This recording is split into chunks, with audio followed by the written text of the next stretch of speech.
Good evening. How's everybody doing? Good.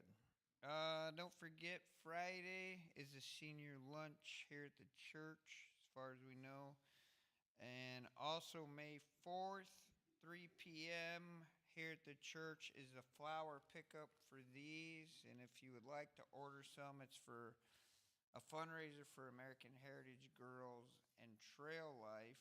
And I'm sure you can get an order form or ask somebody that might be involved with selling those if you're interested in that. Let's open in a word of prayer. Dear God, thank you for this beautiful day that you've given us and for everyone that's here. And just help us all to learn something tonight that we can better live for you and less for ourselves. Amen.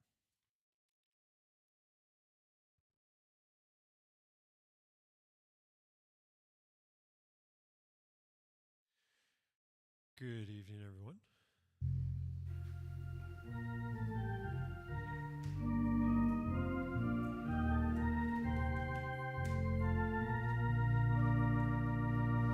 I sing the mighty power of God that made the mountains rise, that spread the flowing seas abroad and built the lofty skies. I sing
All right. We are back to our missionary stories. And we finished one last time. Who did we finish? Yellow. Misa. Amy Carmichael. Very good, young lady. We finished Amy Carmichael last time. Does anybody, besides Miss Marion, who already peeked, does anybody know who we're starting tonight? No, because I haven't told anybody yet. Well, you have a guess. Yeah, somebody else got a sneak peek, too. All right. You know what I think I'm going to do? I think here in just a minute, I'm going to start. Oh, it's like the fifth word of the book. Okay, fine. No great build-up. David Livingstone. We're going to start with David Livingstone, all right? I had two ideas, and after doing some reading in both of them, I decided, wow, apparently she does not like David Livingstone. Go on. Okay. Anyhow, so we're going to start with David Livingstone, all right? We're going to read through this book. We're going to, very similar to how we did with the other stories, we're going to read through it and make applications as we see events happening in our character's life and the lives around them. We're going to see biblical principles through his life. Now, just in a general guess, does anybody remember anything about David? Does anybody already know something about David Livingstone? Sam? Okay. His heart was buried in Africa. What else? I guess that answers the question of where did he go. Maisie? Ooh, chewed on by a lion or something. Something like that. Elijah? Cliffhanger. We'll find out at the end of the book. Got a whole book to get through. Zach. He was living, yeah. There you go. David Livingstone, yes, okay. All right, he was. He's no longer. Sam? I am sure at some point in time he had a daughter. Actually, yes, he does have a daughter. It's mentioned later. All right. So let's jump into it. Now, we're going to jump right into, it's going to start out smack in the middle of his life as kind of a exciting entry, and then we'll go back to where he started out from. So let's just start. All right. Something moved in the undergrowth. David Livingstone stopped in his tracks. Suddenly he saw the flick of a tail, a tan-colored tail with a tuft at the end. As he looked closer, he could make out the shape of a lion hidden among the bushes. Not a small lion, but one that must have weighed at least 400 pounds. And now it was no more than 10 feet away. Without taking his eyes off the huge animal for 1 second, David reached over his shoulder for his rifle. He put the stock of the gun to his shoulder and lined up the sights with the lion's eyes. Smoothly, he squeezed the trigger and boom! I've been waiting all week to do that. The mouth of the rifle exploded in a flash of burning gunpowder. The lead bullet found its mark, slamming into the lion's neck. But instead of falling over the dead, the lion stood roaring in agony. David watched in amazement as it crouched back on its haunches and then leapt forward. The rifle flew from David Livingstone's hand. Pain raced through David's body, and the lion's jaws clamped down hard on his left arm, each of the lion's razor-sharp teeth cutting into his flesh. Before David knew what was happening, the beast had lifted him into the air and was shaking him like a cat shaking a mouse. Then it dropped him and pounced again, tightening its vice-like grip on his arm. David felt the lion's hot breath against his body and its saliva seeping through his torn jacket. The animal rested its paws on David's head, and David could feel the point of each claw poised to rip his skull open. Through the searing pain in his body, David could feel his heart thumping wildly in his chest. He was dimly aware of shouting in the background, but his world had narrowed to just him and the lion was winning. Again, the lion raised David effortlessly into the air and shook him. This time, David felt his skin ripping and bones breaking. Boom! Another gunshot rang out, and the lion dropped David Livingston like a sack of corn.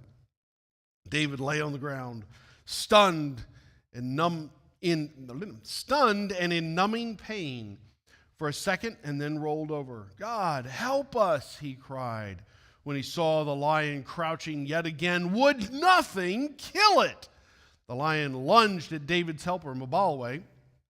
The African fell to the ground, and the lion locked its huge mouth around Mottville's thigh. The men from the village, who had been standing, stunned and motionless as the attack took place around them, suddenly sprang into action. 5, 10, 15 spears were hurled at the lion. The lion made one final leap at yet another man, but the combined effect of the gunshots and the spears finally took their toll, and the lion fell dead on the ground. That was the last thing David Livingston remembered before he slipped into unconsciousness. When David came around 15 minutes later, he found himself lying on the veranda of the mission house at Mottville.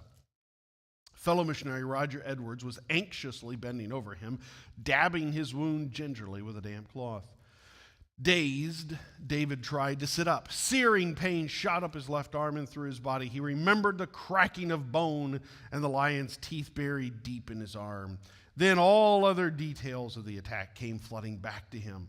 Shocked, he realized he'd survived. But what about Mottville? Had he survived? David grasped Roger Edwards' arm with his right hand and asked about his helper. Yes, he's alive, Edwards assured him. He has deep wounds on his left leg from the teeth, but I don't think anything is broken. Relieved, David slumped back down onto his back. At least no one had died trying to save him.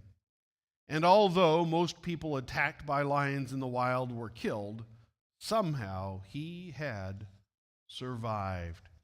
It was all such a long way from Scotland, where the wildest animals he had encountered were the sheep that grazed on the hillside around the town of Blantyre, where he had grown up.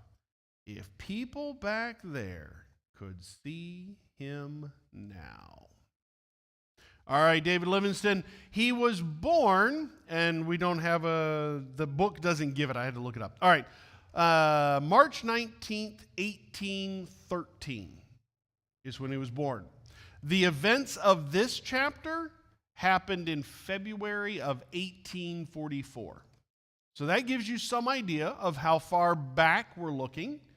For those who ask questions and think questions the way I do, that's the age and date of this is why he didn't take a second shot at the lion, because you're dealing with a muzzleloader flintlock style rifle.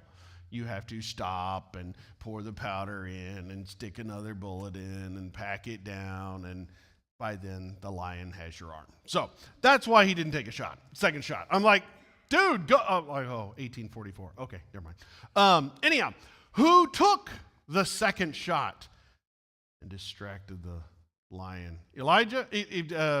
Isaiah. His friend, what was his friend's name? Oh, Maisie didn't have that either. I thought Maisie. Mr. Myron. Nope. Close, sort of. Sam? Mottville. Very good.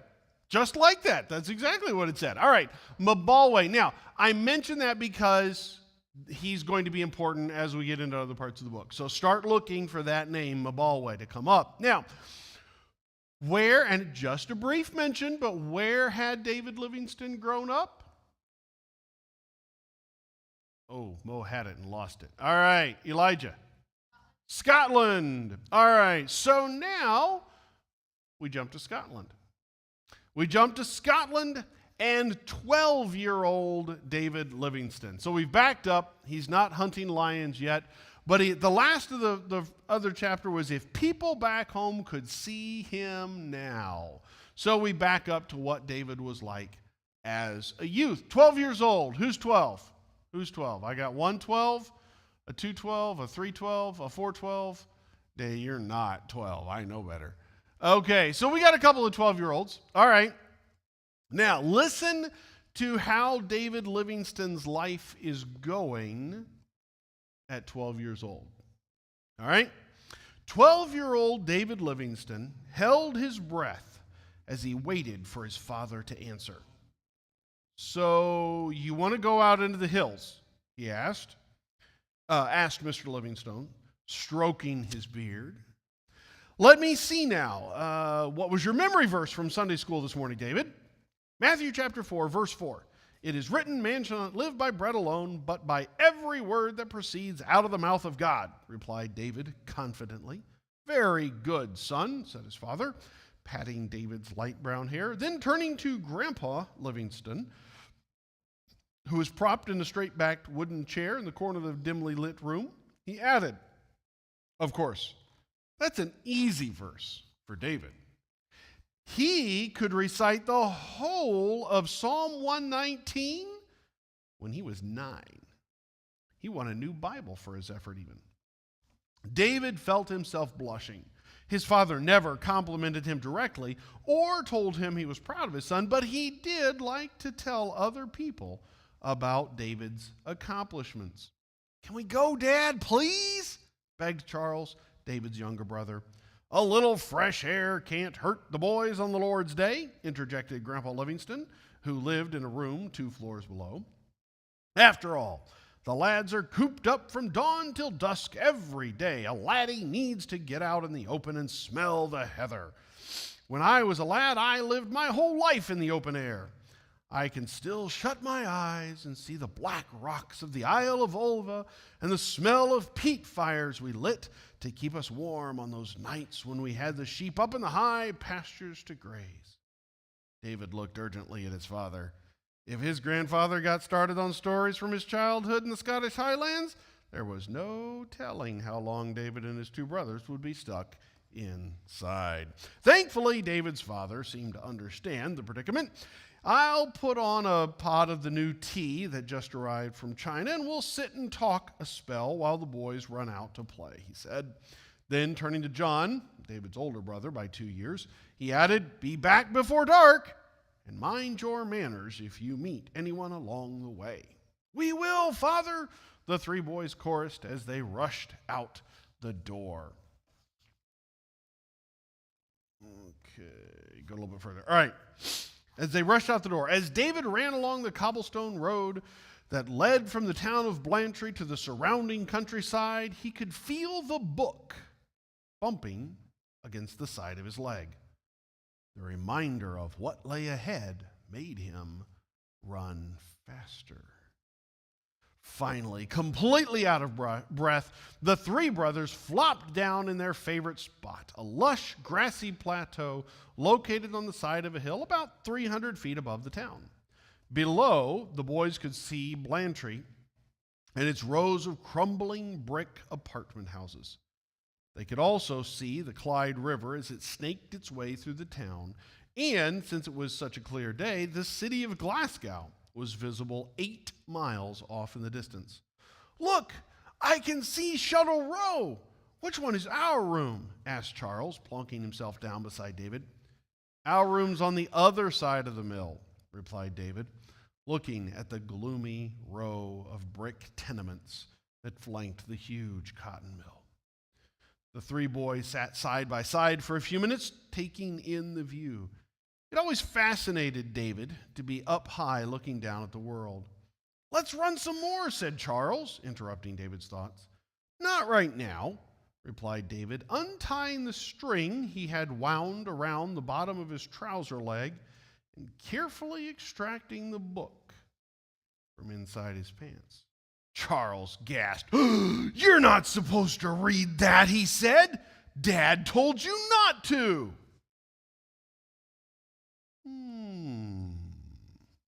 How old is David at this point? 12. All right. What book do you think David has snuck out of the house and is going to read? Mo? Oh, he's going with a science book. All right. Oh, Maisie agrees. Uh-oh. We have some previous knowledge going on, I have a feeling. All right. Sam?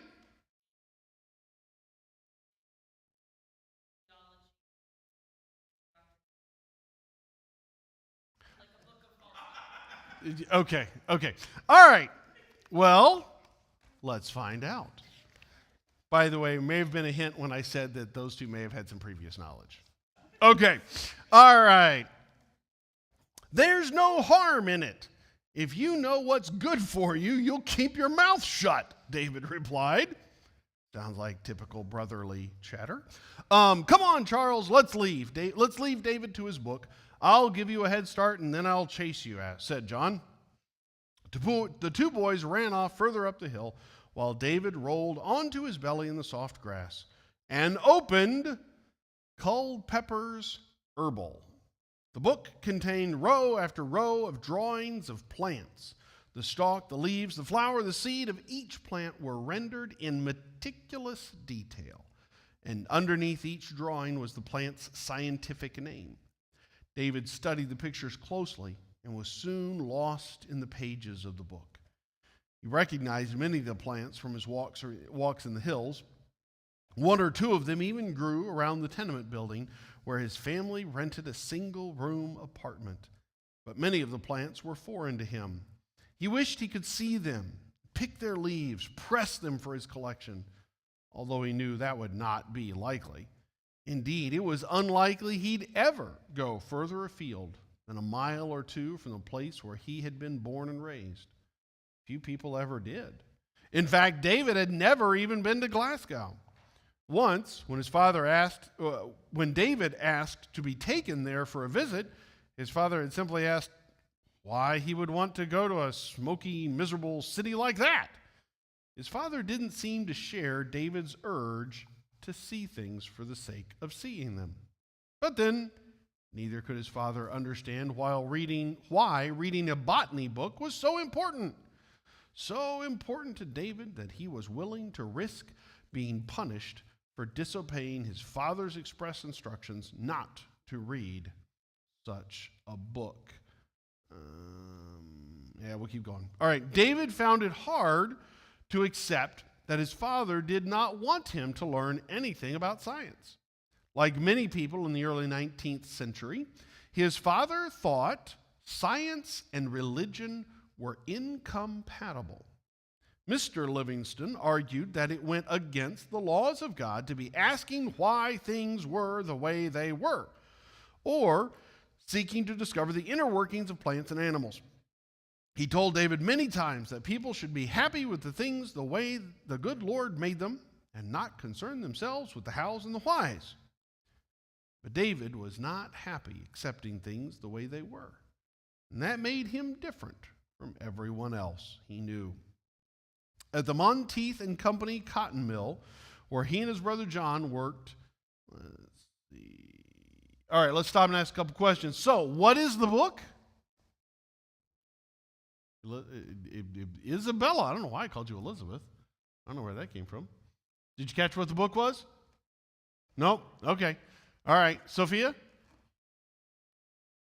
Herbs, plants. It's a botany book, science book, as someone already mentioned. All right.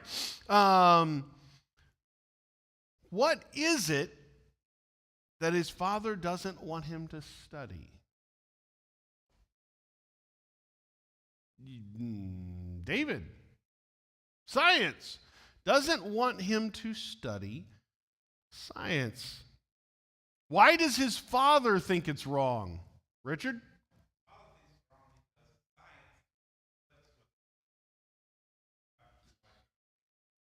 Okay, so is it wrong. What do we know now? What do we know? Is it wrong for Christians to study science and to be scientists? Zach? Okay, why? You're just studying. Okay, well, it depends. You see, there are people who pursue science and they decide that the discoveries they make overrule what God says in the Bible. And if that is their approach to science, then they have a sin problem because they are putting something higher than the Bible. If you study science and you study the Bible and you see something in a science book that disagrees with what God says, which one do you pick as right? Sophia? But what if the science book has lots of tables and charts and proof? Huh? It's still fake proof. I like it. Fake proof. I like it. We have a lot of people who think science has said this and science has said that. Science doesn't conflict. True science doesn't conflict with the Bible. God created our world. He created it a specific way. He's fine with us understanding it. And the amazing thing is that as we study science and truly pay attention to it, instead of trying to disprove the Bible, if we look at science and the Bible, we find that the two line up. And it's amazing to see what science and the Bible do together. All right? Now, I wanted to get that point across before we went any further. All right. Let's see. Okay. But David was not happy accepting things the way they were, and that made, Monteith and Company. Okay. He works at Monteith and Company. All right. His job was commonplace enough. David, really? Come on, I got more time. Don't be turning my mic off. It's not. Okay. Okay. Interesting. Okay. All right. All right. Science. Okay. I'm going to keep reading. I'll just read louder. All right. He was an oddity among the other children, whom the other children made fun of. His job was commonplace enough. David was a piecer, and there were 3 piecers for every weaver. A piecer was a young person, boy or girl, who ran or crawled between the great clanking looms, watching for threads that had broken. The piecer's job was to quickly tie the threads together before they made a run in the fabric. If the piecer was not quick enough at this, the fabric would have a blemish in it. When this happened, the weaver would swat the piecer across the back with a leather strap. It was grim work, and the noise of the looms and the hissing of the steam and the grinding of machines made talking impossible. So David passed the time with a book. He would prop it open on a cotton bale, and whenever he had a few seconds to spare, he would glance at it and read a sentence. This gave him something to think about while he worked, and until he could read another sentence. The other piecers would throw empty cotton reels at David's book, laughing and slapping each other on the back when they hit the cover and sent the book flying. When David was younger, he had yelled insults at them, but now that he was 12, he just smiled and kept working. Thankfully, David's mother's father, Grandpa Hunter, so Grandpa Hunter is different from Grandpa Livingston that we saw just a few minutes ago, okay? Grandpa Hunter lived nearby. David had inherited his love of reading from him. And although he was not a rich man, Grandpa Hunter owned a large collection of books. He lent books to David and did not tell Mr. Livingstone when David borrowed a science book to read. David read other books too. In fact, he was just beginning to learn to read Latin. About the time that David's Grandpa Livingstone had migrated from the countryside to Blantyre, the British government had passed a law making it compulsory, a requirement, for factories and mills to offer schooling to any child under 12 years of age whom they employed. The owners of the mill where David and his brother John worked obeyed the law. However, the law did not state at what time the classes should be offered. So the classes were held from 8 until 10 each night, after the children had worked their 14-hour shift.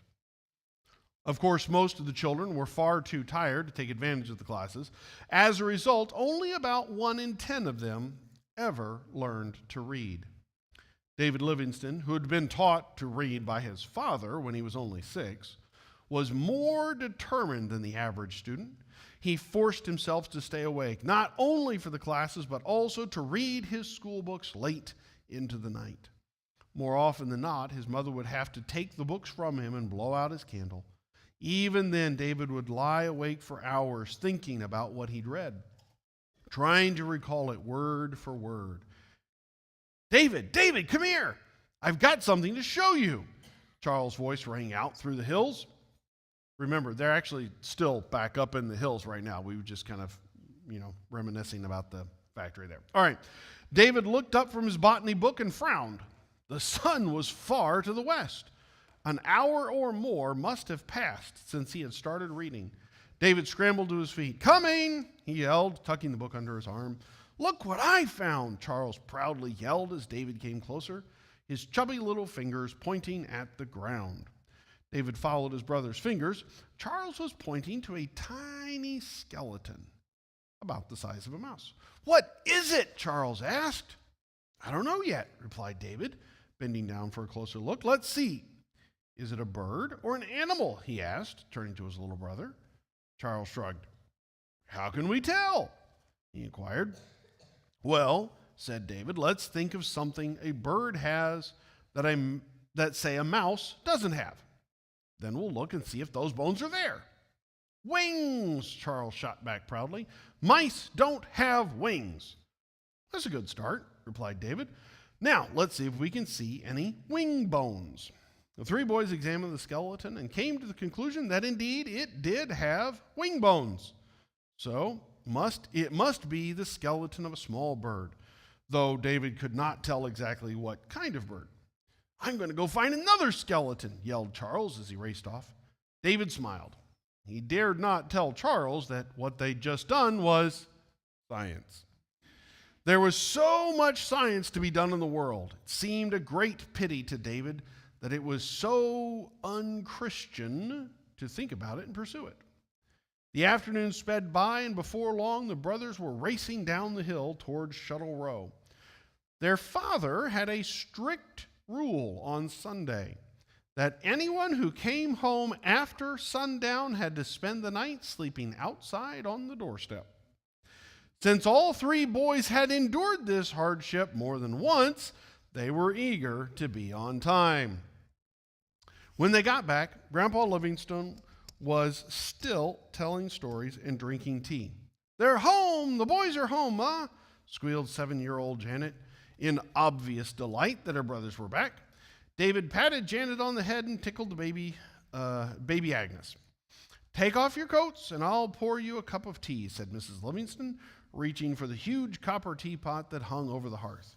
She poured 3 cups of the hot brew and stirred 2 spoonfuls of sugar into each one. Smart lady. She handed a cup to each of her 3 sons. David took a deep whiff of the tea. "Is this the new blend?" he asked his father. "Yes," Mr. Livingstone replied. "I think I like it." David took a sip. "Me too," he said, enjoying the sugar. Mr. Livingstone smiled. "I have 3 sacks of it, so I hope it sells well."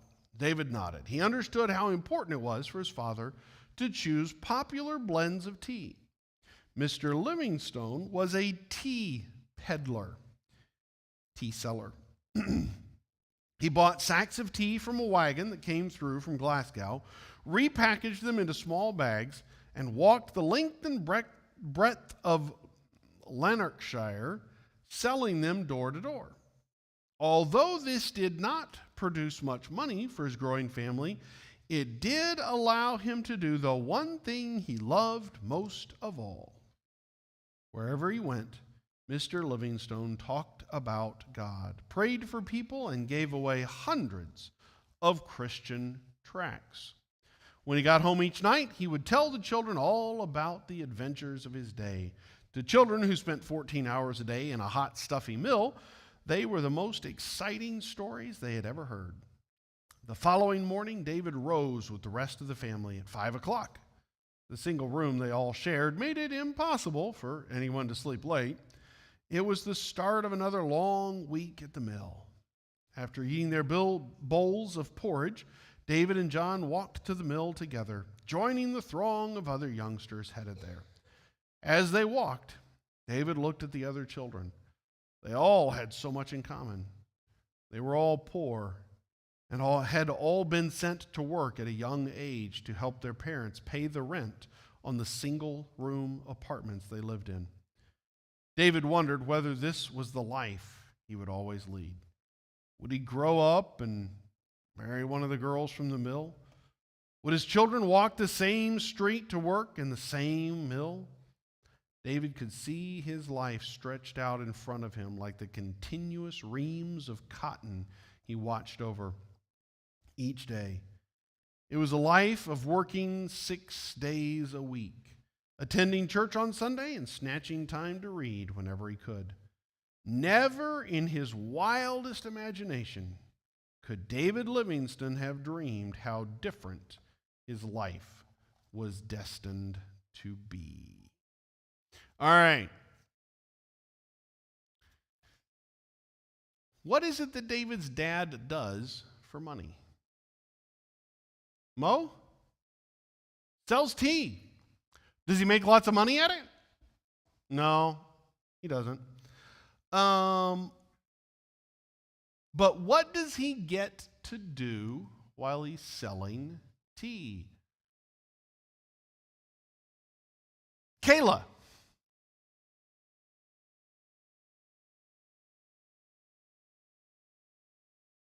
There you go. I'm sure that's what she said. Tell people about Jesus. Very good. From your mouth to her ear to her mouth to your mouth again. Anyhow, yes. And that's kind of where I want to spend a little time tonight. David Livingstone had an early example in his life. He had a father whose focus was, I've got to make money for my family, but if I make money for my family this way, it allows me to tell people about Jesus, to pray for people, to hand out tracts. His focus was on his desire for evangelism.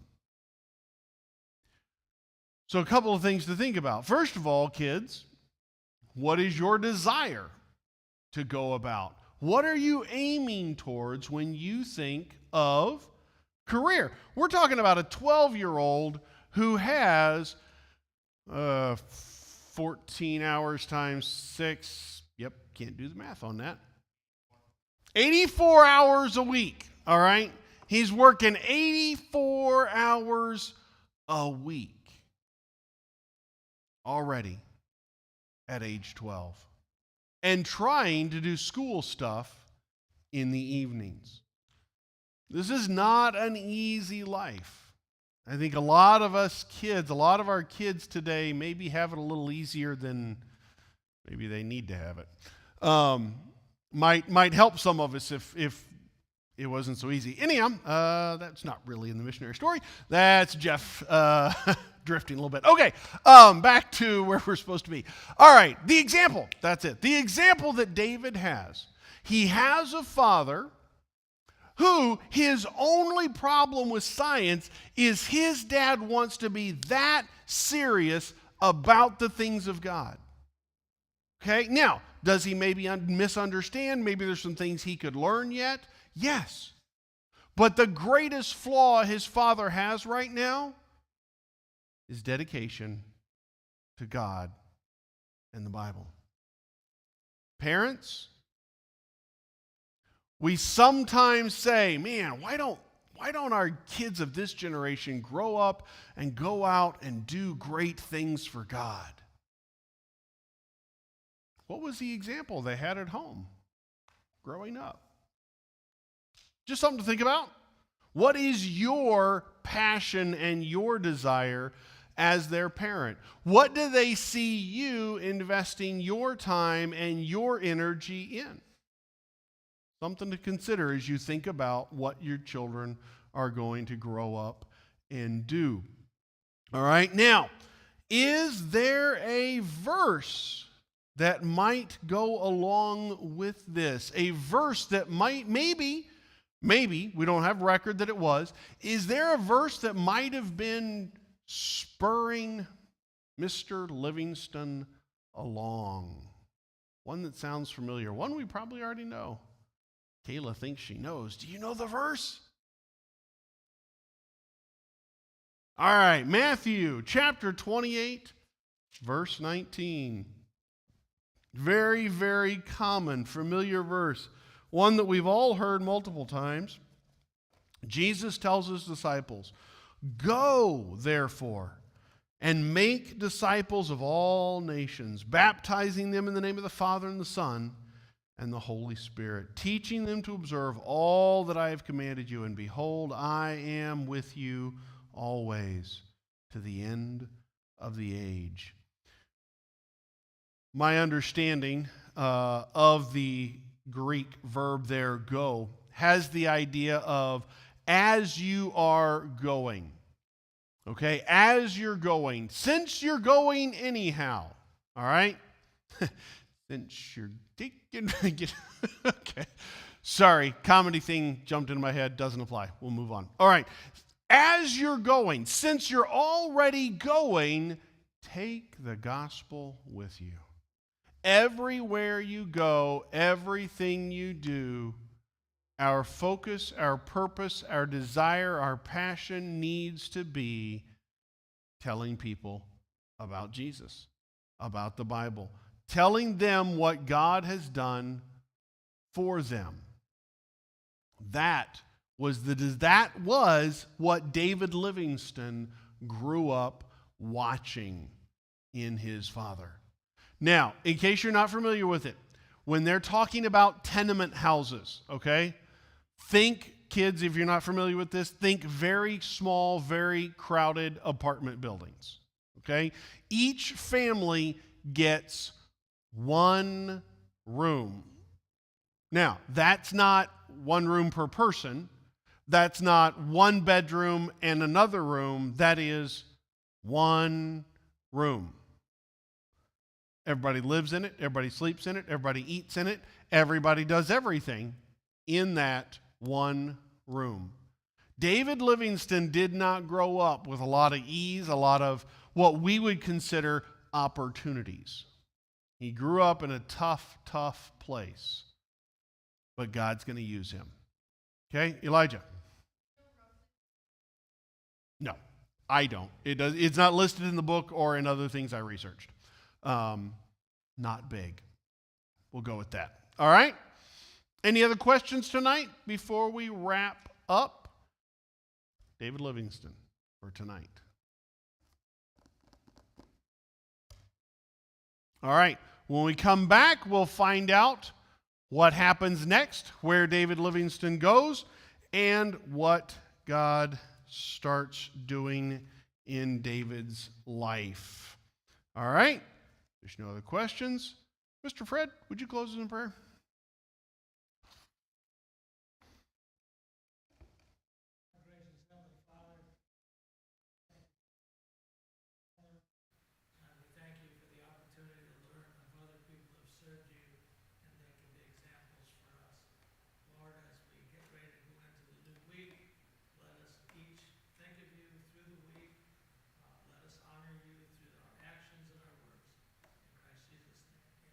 Amen.